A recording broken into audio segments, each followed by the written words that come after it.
Hello and Namaste. BND class मा तपाईहरुलाई स्वागत छ. Welcome to BND class. Under economics module, today we shall discuss intertemporal choices in consumption. अर्थशास्त्र module अन्तर्गत आज हामी अन्तर अवधि छनौट उपभोक्ताको उपभोगमा त्यसको बारेमा हामीले अध्ययन गर्नेछौं. तर आजको सेसन सुरु गर्नुभन्दा पहिले यदि तपाईले हाम्रो च्यानललाई सब्स्क्राइब गर्नु भएको छैन भने कृपया हाम्रो च्यानल सब्स्क्राइब गरिदिनु होला र बेल आइकनलाई प्रेस गरिदिनु होला, जसले गर्दा कि हामीले कुनै पनि नयाँ भिडियो बनायो भने तपाईले त्यसको नोटिफिकेसन पहिले नै पाउन सक्नुहुन्छ.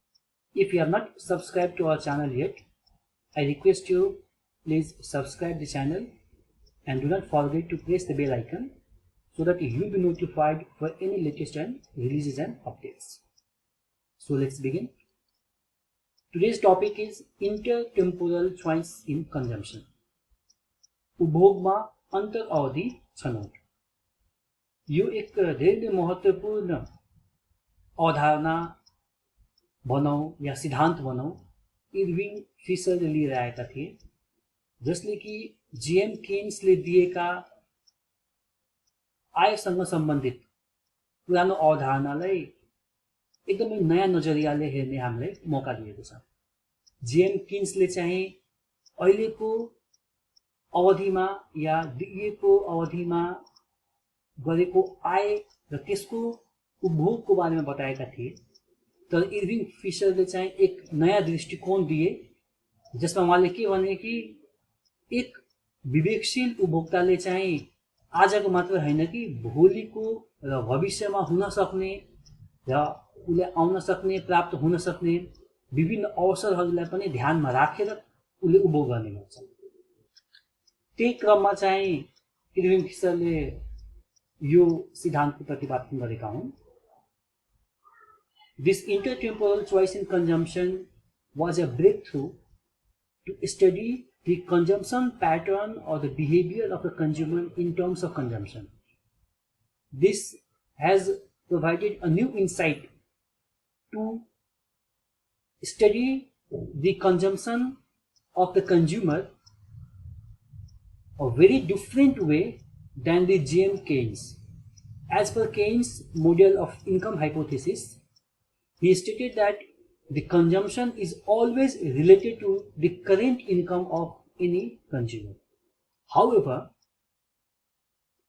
Irving Fisher, in his intertemporal choice in consumption theory, explains that a rational consumer doesn't only look at the current income, rather they also consider the future opportunities and then they consume the income, or they consume the goods from their current income.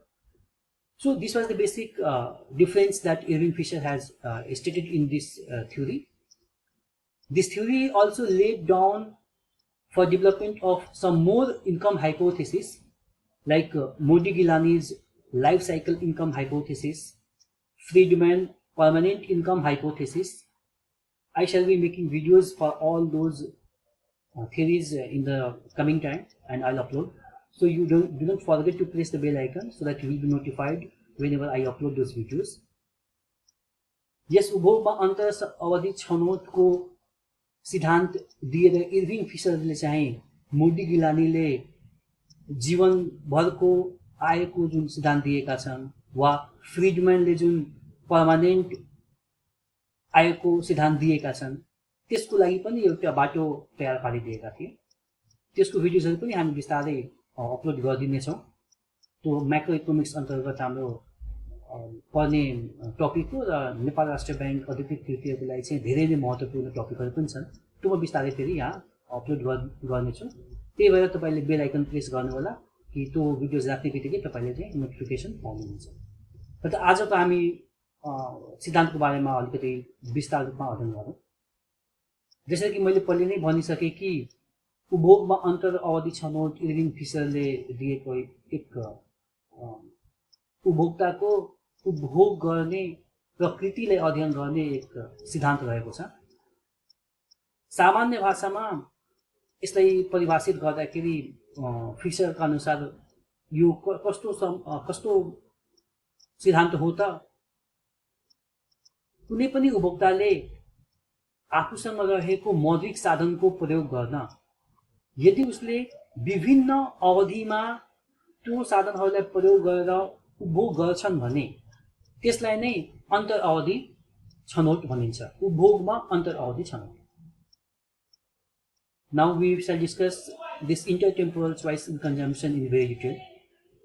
As I mentioned earlier, this is basically related with the consumption pattern or the way a consumer will consume out of the income.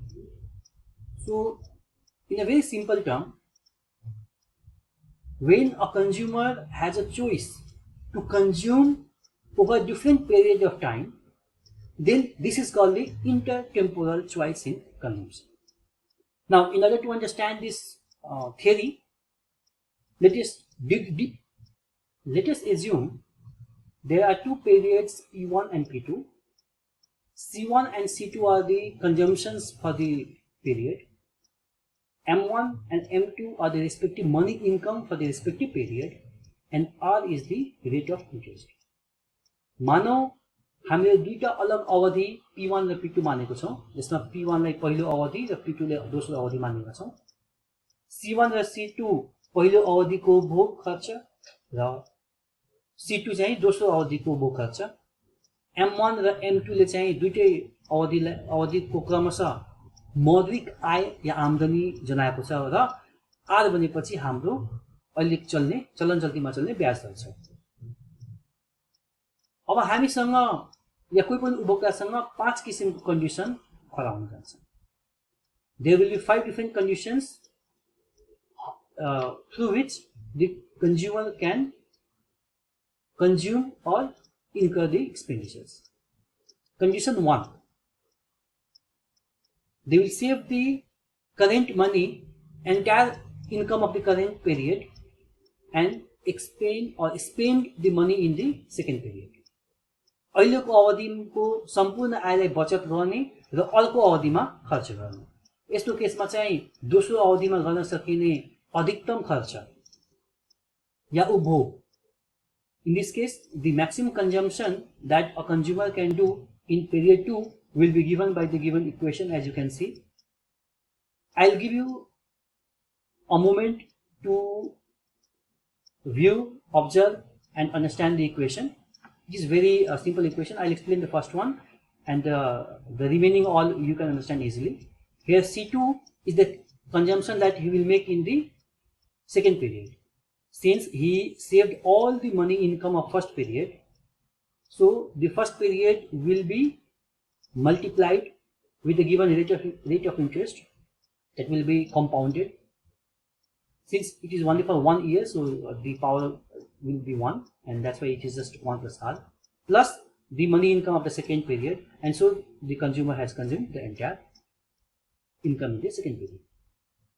यहाँ दिएको समीकरणलाई एकछिन video pause गरेर हेर्नु होला म पहिलो समीकरणलाई यहाँ विस्तृत रूपमा बताउँछु अगाडिको समीकरण तपाईले आफैले बुझ्न पनि सक्नुहुनेछ जसरी कि पहिलो अवधिको सम्पूर्ण मौद्रिक आय उसले बचत गरेको थियो त्यही भएर दोस्रो अवधिमा चाहिँ के हुन जान्छ उसको उपभोग पहिलो अवधि जसमा कि हामीले कम्पाउन्डिङ गरेर आर इन्ट्रेस्टले हैन आर बराबर ब्याज दर थियो त्यो प्लस दोस्रो अवधिको उसँग रहेको मौद्रिक आय दुवै जोडेपछि जति हुन्छ त्यो उसले पुरै खर्च गरेको छ या उपभोग गरेको छ यो उसको पहिलो कन्डिसन हो दोस्रो कन्डिसनमा के हुन सक्छ उसले आज नै भोलि या दोस्रो अवधिमा हुन सक्ने जति पनि आय हुन सक्छ त्यो कहीँबाट ऋण लिन्छ र त्यो सबैले आजैको अवधिमा खर्च गर्छ The second condition can be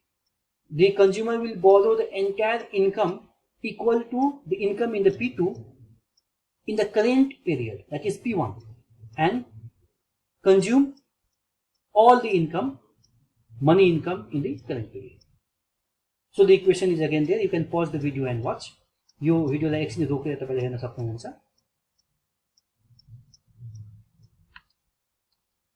त्यस्तो कन्डिसनमा हामीसँग छ कि उसले आजको आम्दानीबाट केही पैसा बचत गर्ने र दोस्रो अवधिमा त्यसलाई खर्च गर्ने।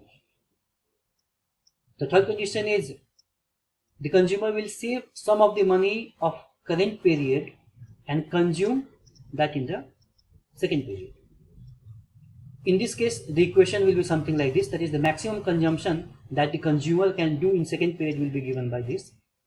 C2 is equal to M2 plus M1 minus C1 into R plus 1 plus R. यहाँ M1 minus C1 बनेको त्यो पैसा हो जो उसले कि आजको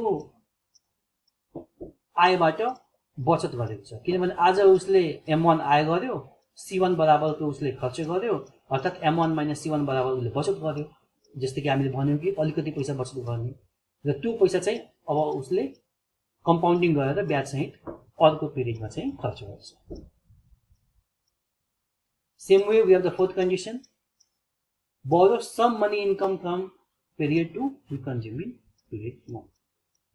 अर्कोसँग के अवस्था हुन सक्छ कि चौथोमा कि दोस्रो अवधिको केही आय ऋणको रूपमा आज नै लिने र पहिलो अवधिमा त्यसलाई खर्च गर्ने। यहाँ हामीले यस्तो किसिममा जहाँ कि हामीले केही ऋण लिइराछौं या बोरो गरिराछौं त्यसमा चाहिँ हामीले डिस्काउन्ट गर्नुपर्छ, फेरि त्यही ब्याज दर जुन हामीले आर मानेको थियौं त्यसले, त्यही भएर यहाँ डिभाइड हामीले गर्छौं।